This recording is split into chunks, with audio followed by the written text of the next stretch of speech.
Greetings, gentlemen and ladies. I'm the Crypto Game Snob, and well, we've had a core refresh, and everything's fun and interesting again. I've been playing around with a couple of decks. I'm going to show you one of them here. I've had a pretty good win ratio so far, 9 of 10 games, and one of them I bricked super hard, so it's almost even 10 of 10 games. Anyway, so let's take a look at how this looks. This is sort of an Amazon regen sort of deck.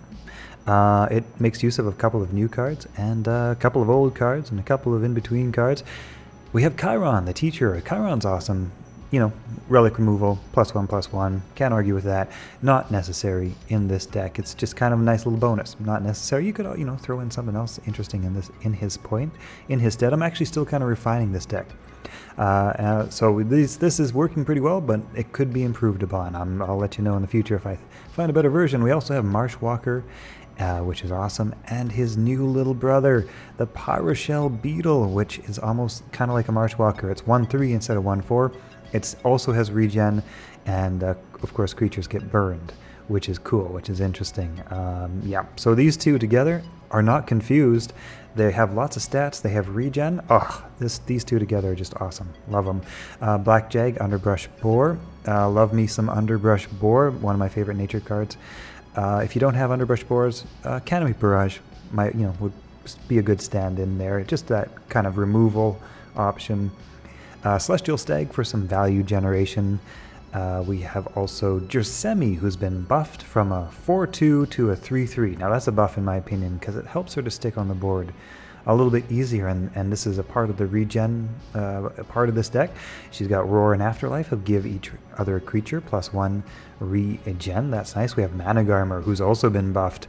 Managarmr's awesome. Managarmr is probably a must-have in every nature deck these days. 3/4 used to only be 4/3, but 3/4 makes this hugely more sticky on the board. You're likely to get an attack with this, maybe even 2, who knows.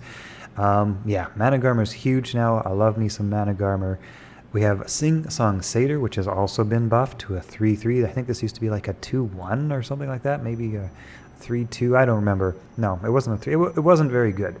But now it is very good. It is a 3/3/3, and it also gives +1 strength to each of your other creatures. They don't have to be wild, they don't have to be confused, they don't have to be anything. This just gives them all extra strength. How can you go wrong with this card?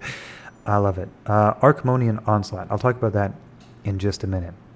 Like I say, this is an Amazon sort of regen and a bit of wild creature deck. Not much is confused in this deck, which is really nice. It's a lot more precision. We do have Wild Hug. This could be swapped out for some other options, I would say. Maybe a Netherborn Binder or something like that. But, yep, Wild Hug is just, some good early game stuff. Here's where it gets fierce. Actually, we're going to talk about where it gets fierce in just a minute. Let's first talk about the Veil Warden Minotaur. Now, this is in place of your 7-drops. Who needs to fill up your hand with 7 drops or 7 mana cards when you can just Veil Warden Minotaur, a nice random 7 mana wild creature into your hand. The bang for your buck in this card is fantastic. 5/5/5 with is already good. Afterlife, heal your god, not bad. Sure, great, why not? And add a random 7 mana cost wild creature to your hand. Love me some Veil Warden Minotaur. Here's where we get kind of interesting. Here was where we kind of get into the Amazon. Of course, we have Jersemi, who is an Amazon. We also have Avatar of Nature, who is an Amazon. We have Ferocious Rogaroo, who is also an Amazon. Now, Ferocious Rogaroo doesn't look that great when you just look at the text, right? You have 5/4/4. Seems a bit low for 5 mana, but it's also got regen too. And whenever you summon a friendly creature, this creature gets +1/+1. The downside is it takes what is it? It takes 1 damage. It doesn't say here on the card, but it takes 1 damage. Yeah, there it is, 1 damage. 1 damage whenever a friendly creature dies. Not a big deal though, because this thing has regen on it. So what you end up getting oftentimes is a really big and scary Ferocious Rogaroo. This actually pairs extremely well with Avatar of Nature. Right, so if you have an Avatar of Nature on board and you play some Ferocious Rogaroo or and vice versa, when Avatar of Nature summons her walking plant, that counts. That buffs up your Rogaroo, right? So that's great. We also have, here's where things get fun and interesting. Here we have the Caller of the Hunt. This is maybe my new favorite card. This is a Trial of the Gods card. We have regen 3 on a 5/5 stat, 6 mana creature that gives each of your other creatures, after this creature attacks a creature, deal 2 damage to a random enemy creature. Alright, so by the time we get to 6 mana, usually we have some of these nice, decently powerful 1, 2, 3 drops. Some of our early game stuff, we have a pretty decently sized board usually by the time we get to Caller of the Hunt. Caller of the Hunt comes down. She gives, 1, 2, or 3, 4 of your creatures this attack effect that deals 2 damage to a random enemy creature. This becomes a board clear. This can clear big boards if you got a few creatures on your board. Plus you get a regen 3 5/5 creature who also has this effect. Good for the next turn. Yeah, love me some Caller of the Hunt. You can stack 2 of these. If you drop 2 back to back, all of your creatures actually end up getting 4. So they deal that 2 damage twice.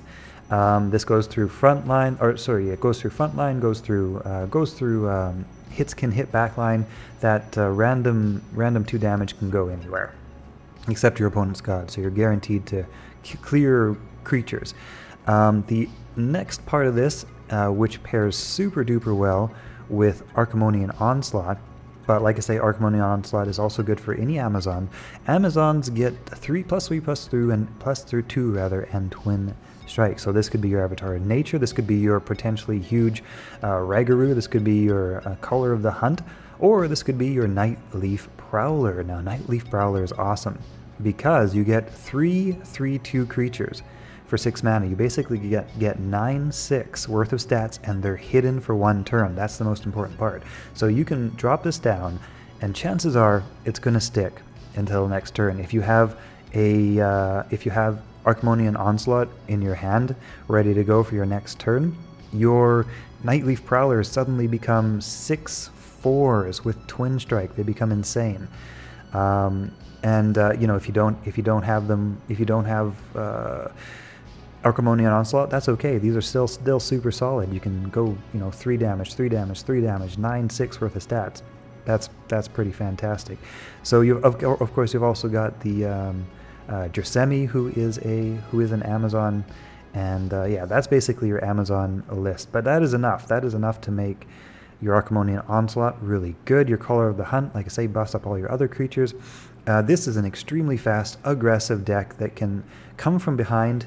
It's often ahead of the game, but even if it's not ahead of the game, it can come from behind and really make up ground. Last card in this deck, Opalized Roots. This is one that may or may not be necessary. I've been experimenting with it. This is sort of like intended for later game. If you need more cards in your hand, this card's kind of crazy right now.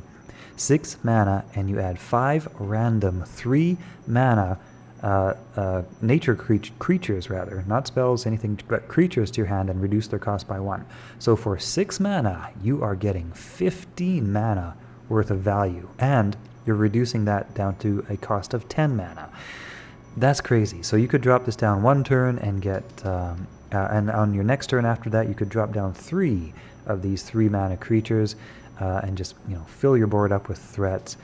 Maybe next turn after that you drop down something like where is it, Caller of the Hunt, give them all that +2 buff. It's crazy. It really synergizes well. I haven't entirely perfected this deck yet, but even still, it's working really well.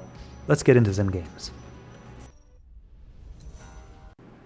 Okay, kicking things off, we are going up against a Clone Magic Portal Wrangler deck. This is an extremely fast Magic deck.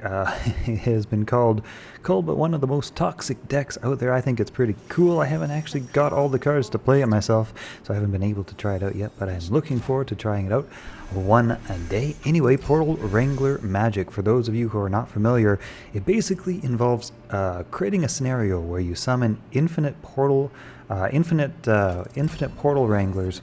Is it Portal Wranglers? Warp Engine? Yeah, Portal Wranglers. Sorry, Portal Wranglers at 0 mana. Fill your entire board with them, and you can do this over and over again. So this game is a race.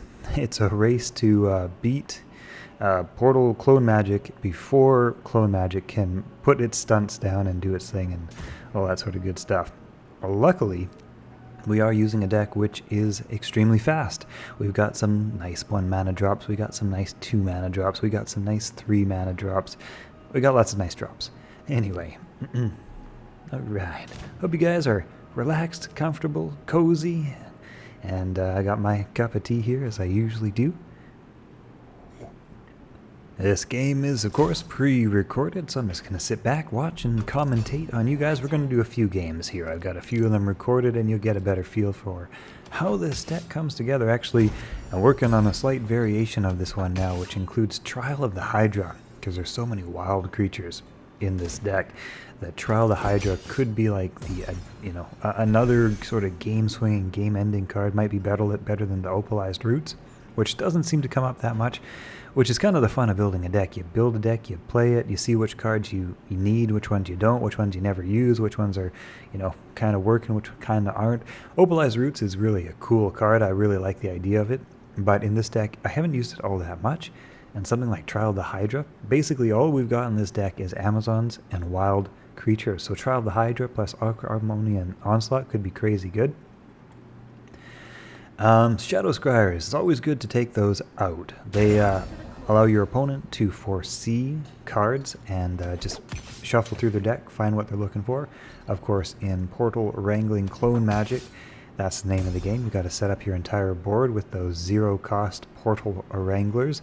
Really, really crazy when it all comes together. You see Portal Wrangle Magic in actually some tournament level play, so this is a solid and legit strategy, right? Like it's almost memey, but it's a very solid and legit strategy. That Sing Song Satyr, as you can see, just so powerful on a full board especially. I decide not to swing with my Underbrush Boar, and that is because there's the chance of losing it, that confused creature. Might as well save it, use it next turn. That's kind of the strategy there. Don't want to lose it when my other Underbrush Boar is going to take out that card anyway, right?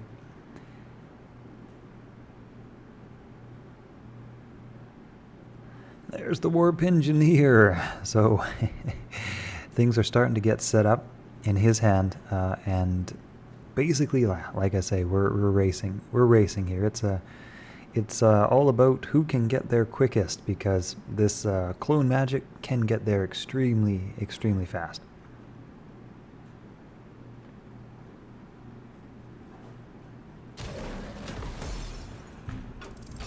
Awaken. Ferocious Ragaru. One of my new favorite cards. Initially, I didn't think I'd like it, but it just keeps buffing and getting stronger and stronger. I really quite like it now. So here, I'm kind of looking for some lines, but basically I want to get the Warp Engineer out of the way so my confused creatures can swing successfully into my opponent's god. They both have only 1 health too, so we don't want to lose them in a silly way.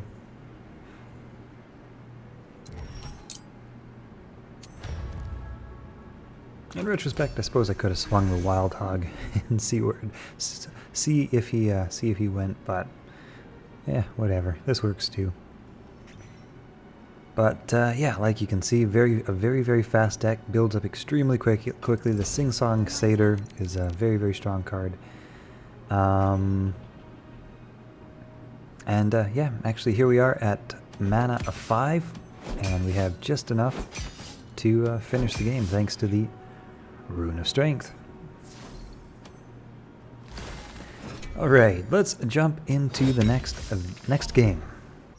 Alright, number 2, and we'll do a few of these games so you guys can get a really good feel for how this deck looks, because it can be very, very interesting. It can be actually a lot of fun to play. It is a lot of fun to play this deck. It is very fast, blitzy, has a lot of interesting answers. It's not just like, vanilla play. There's a lot of interesting combinations you can do with it.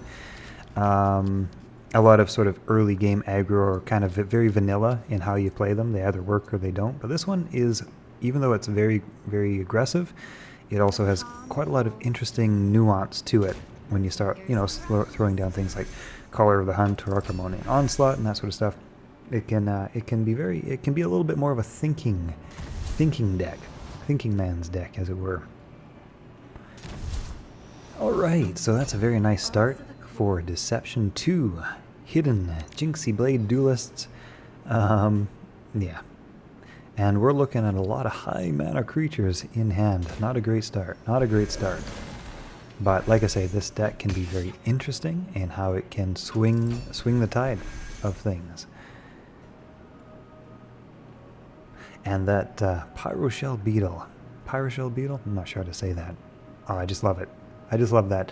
Love that beetle with the burn 1 and the 3/1/1/3 in the regen. That's all such good stuff.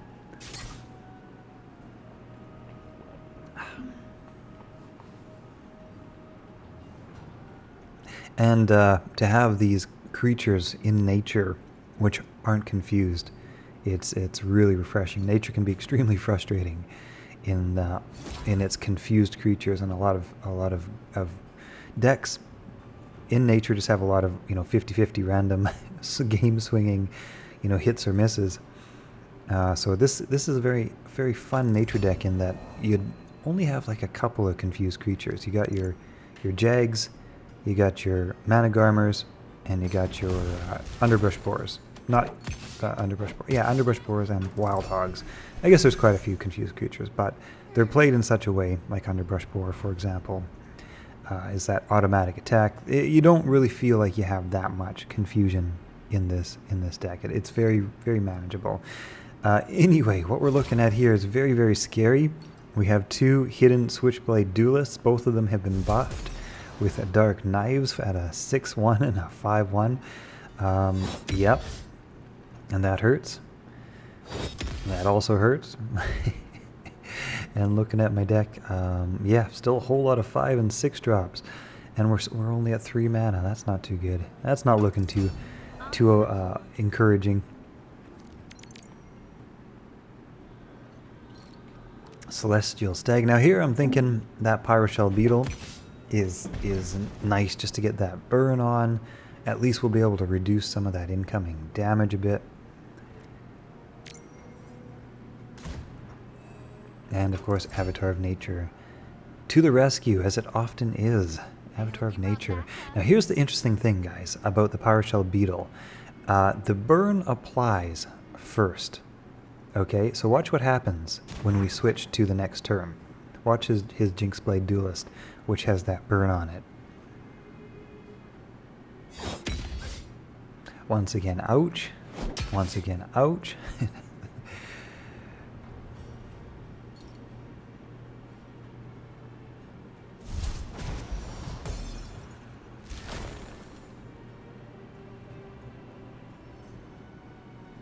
But yeah, Avatar of Nature, always to the rescue. Big old body on the board, spitting out 1/1 healing plants. You gotta like the Avatar of Nature. Anyway, keep an eye on the Jinxblade Duelist, the 4/1 with burn. Keep an eye on her.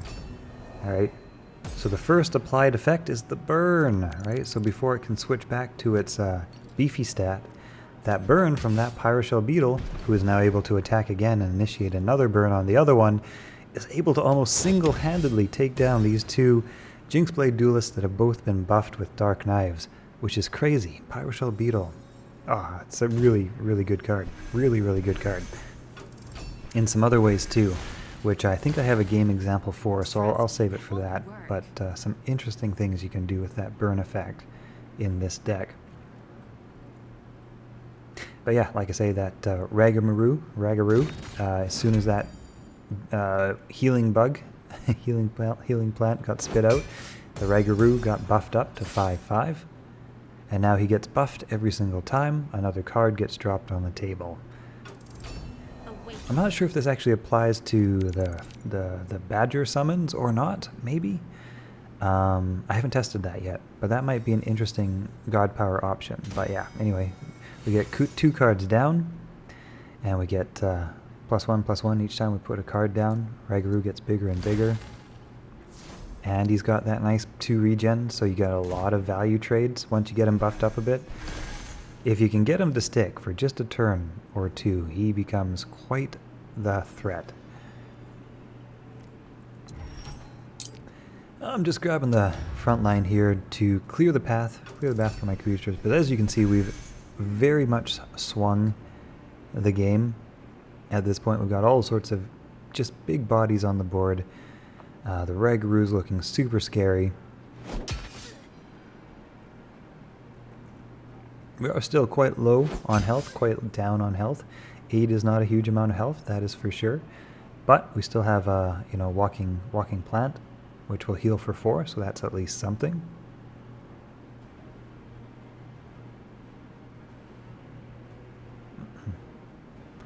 But we are approaching 6 mana here, and as you can see in our hand, we have Color of the Hunt, and we have a full board.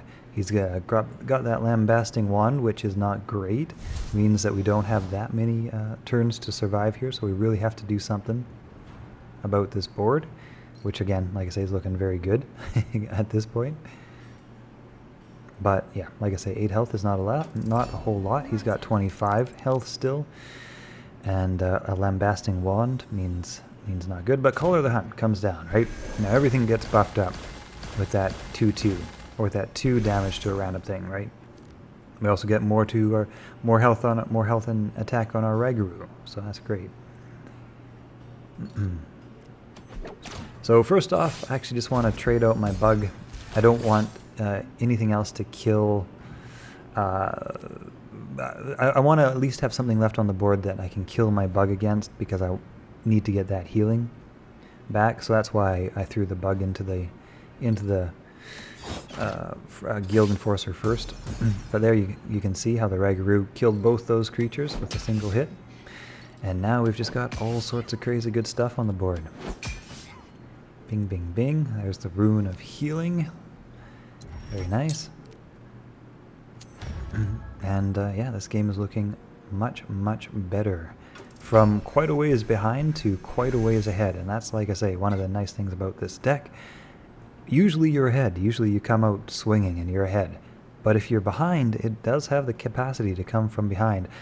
That is about the worst card we could possibly hope to see in this case. But we do have a lot of cards in hand, so it could be worse. Could be much worse.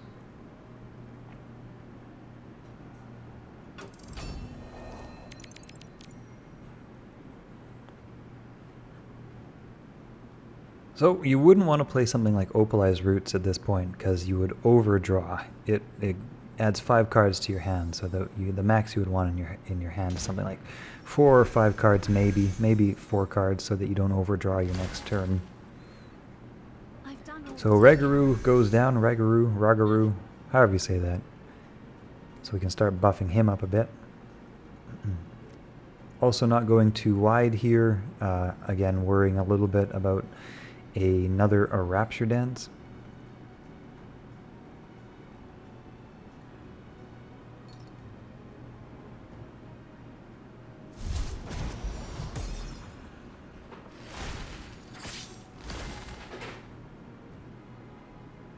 So that was kind of an interesting synergy there. Totally unintentional from that random card draw that we got. That both damaged and then summoned a card that also buffed the Ragaru. And what you will find if you end up playing Ragaru, who's a Genesis card, by the way, is that there's just a lot of things that keep buffing him up.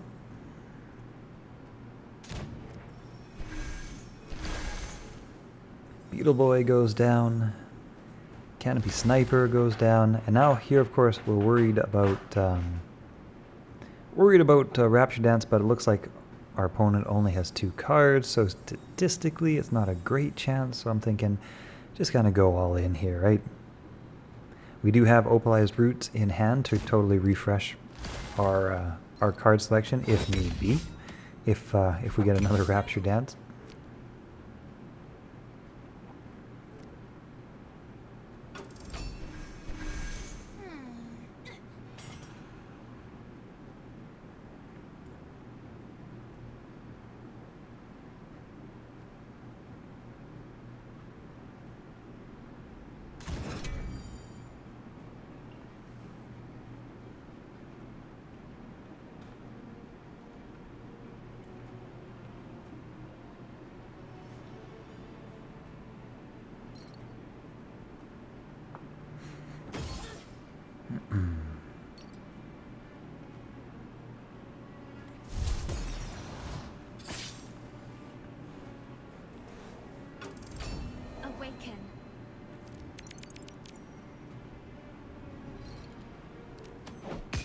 Anyway, at this point, that is it. That is all the cards we need, and that is good game. Alright, we will jump into another game. Alright. Alright, let's kick things off. We're going up against a nature. This time, nature against a nature.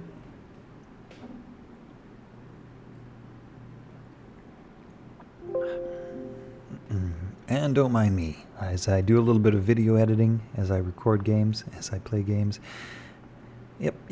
Alright, let's skip ahead. Oh, no, here we go. Alright, we're good to go. Now, that is a nice looking opening hand. Some nice early one-drops, sing-song satyr to buff it all up. Yep, that's good stuff.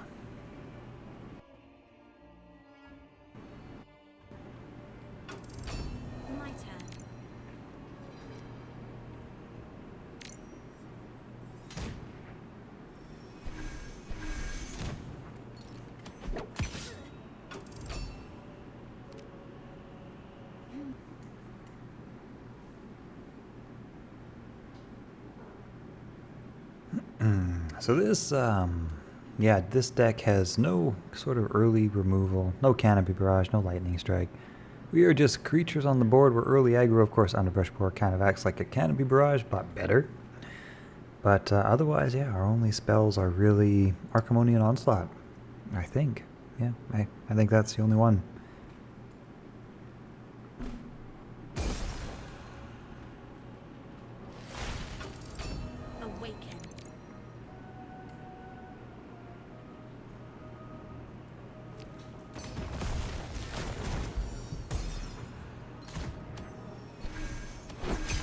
More bodies on the board is good for a sing-song satyr.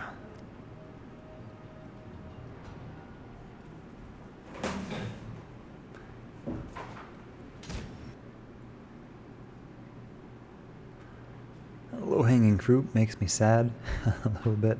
One less body to buff. That's alright though.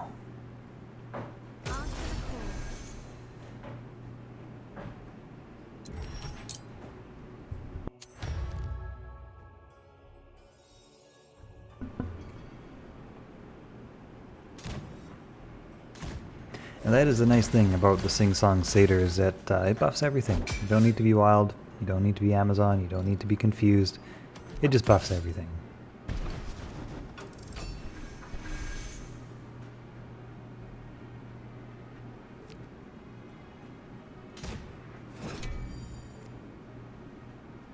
That is a new card, the Angry Hippo. 5 mana, 4/6 drops. So, it is confused, but you do have that nice, what was it?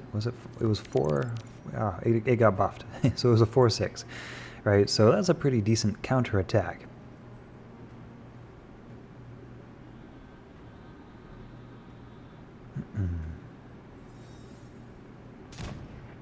Since we don't actually have any good value trades at the moment, I decide just not to make any trades at all.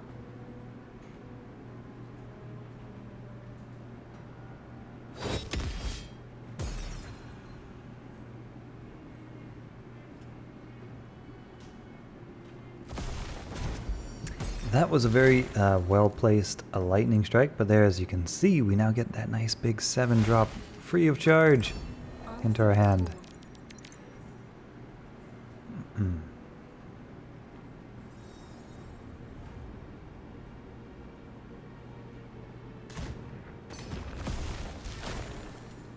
So what I'm eyeing up here, and the reason I'm not attacking, is that I see Caller of the Hunt in hand. So if I can play that, then I can start making very good value trades. I can basically clear, basically get all my creatures buffed up with that nice Caller of the Hunt, and yeah, just save resources on the board. Please don't mind the photoshopping. It is unfortunate to lose Mana Garmer there, but hey, we did. It's done. My turn.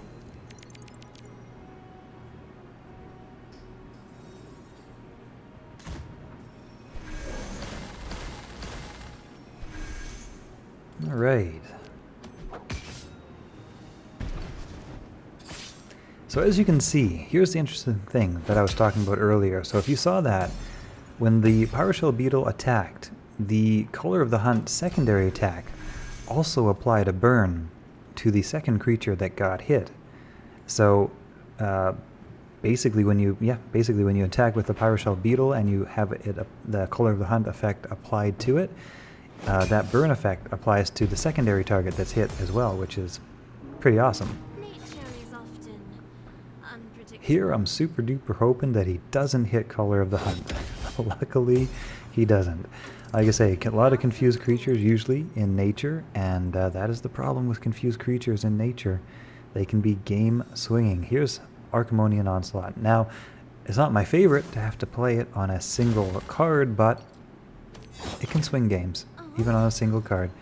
Our Color of the Hunt has that really nice big 3 regen, which is good. It's good stuff.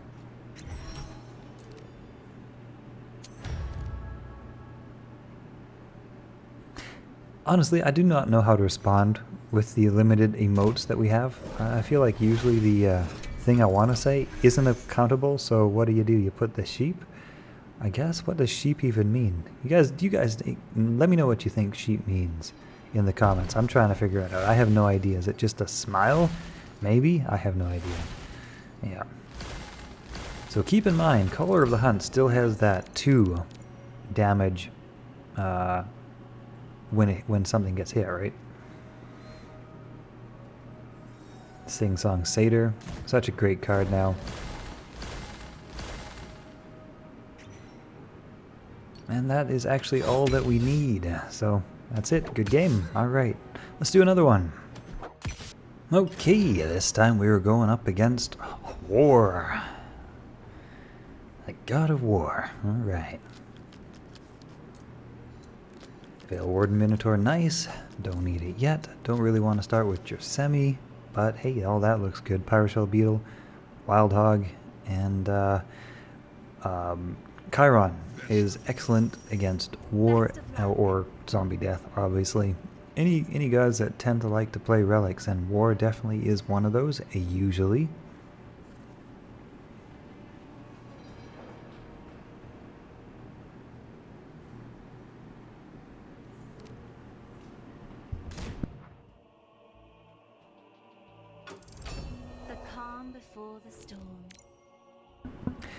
So we have kind of an interesting start here with the Inspirator. How do you say that? I don't know.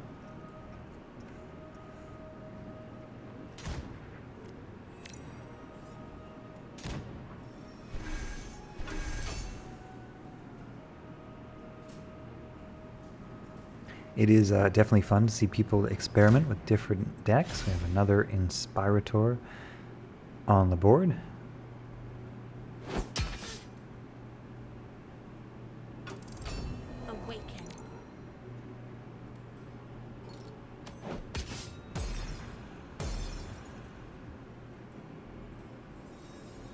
Chiron, the teacher, puts the Beetle Boy just above the fair trade threshold, which is nice. We can get some value trades.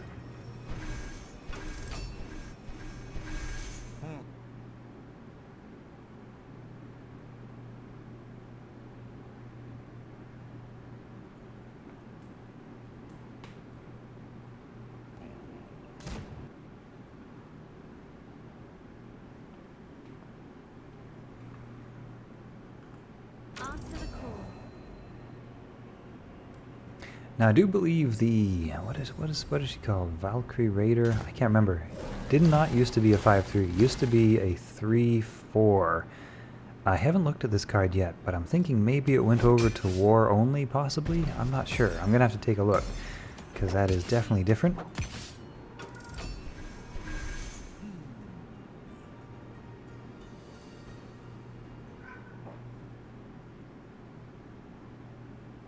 But you may have noticed there is a lot of tempo with this deck. It always feels like you have a lot of creatures on board. Creatures, you know, nice good size creatures, creatures buffing up other creatures, creatures with burn, etc., etc.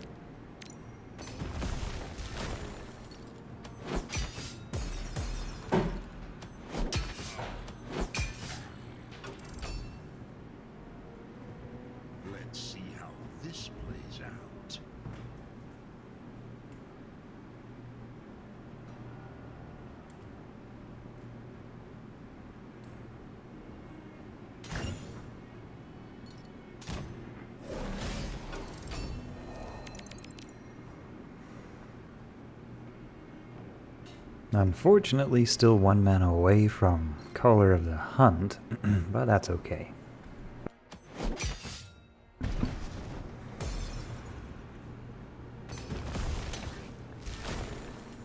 Selena's Mark, so good for popping bubbles, popping protected.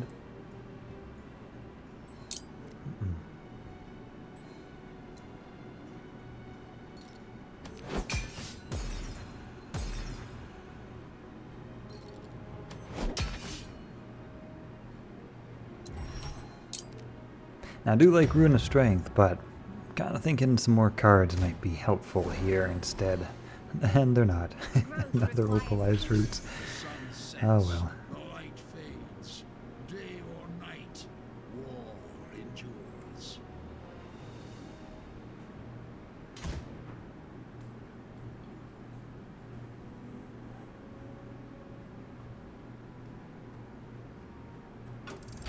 Awaken.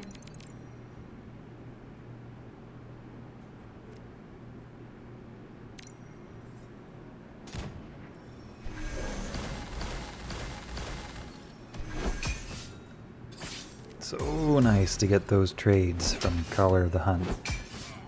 Such a good card. You don't see it played all that often, but it is such a good card in the current meta. Nature is often unpredictable.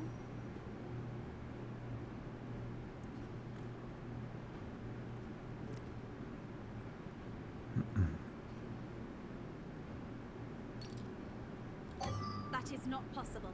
I hate giving up my Color of the Hunt. I love all that regen, but +5, +2, perfect. Until the next life. And here's a look at opalized roots. I've done all that Look at I all can. these nice mana nice 2 mana 3 mana 2 mana cards. All sorts of stuff. We got a Shrine of Sotek that comes down. That's good for even more mana. Or sorry, more creatures. If need be. Rabid Bear for 2 mana. Some of these are actually, well, actually Beast Fury Shaman's good now. Some of them are less good, but hey, you're getting 5 of them for 2 mana, so you can't go too wrong. And that is it. Okay, hope you guys have enjoyed this video. I will do an update once I do the Trial of the Hydra version, so stay tuned for that.